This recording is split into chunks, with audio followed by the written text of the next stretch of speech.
Un saludito para todos. Mi nombre es Araceli López Núñez, estudiante en doble titulación, primera infancia y recursos humanos.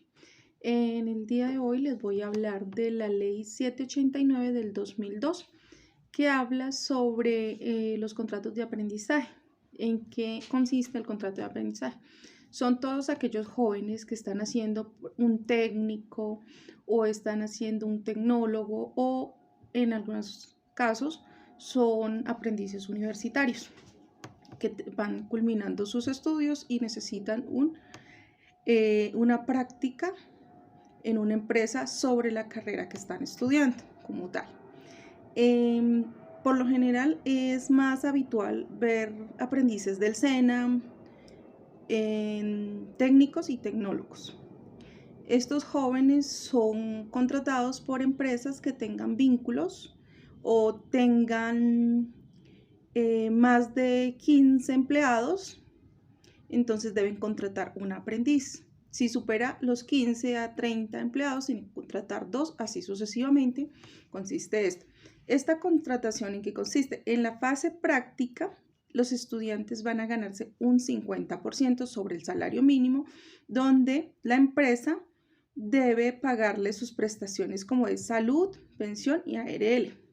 Y le remunera unos gastos adicionales que sería como transporte y algo otros, que esto que no supera el 50%. En la fase de práctica es un 75%.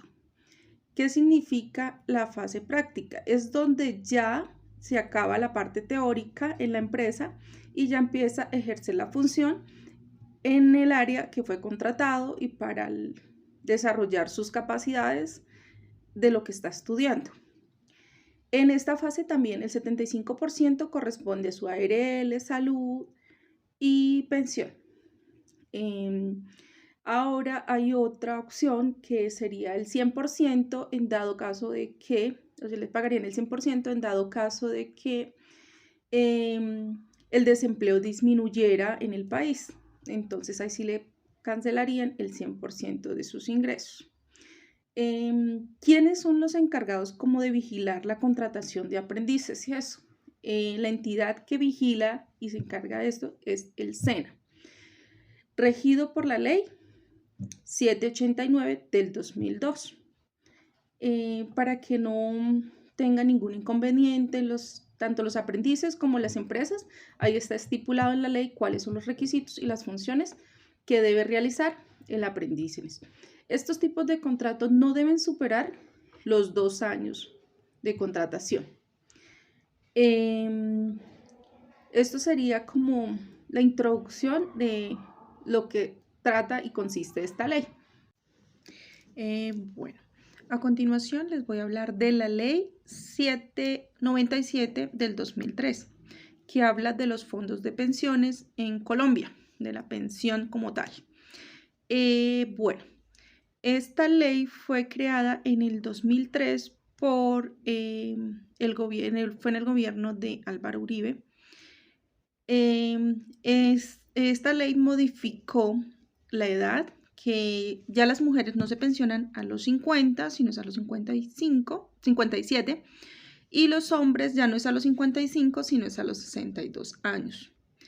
¿En qué consiste? En tener un ahorro pensional para vejez. Lo pueden hacer en el fondo privado o en el fondo público. En el fondo privado, por lo general es como tener un ahorro o una alcancía hasta cumplir una meta de ahorro. Entonces ahí tienen la posibilidad de pensionarse, pero es muy difícil para las personas que ganan un salario mínimo.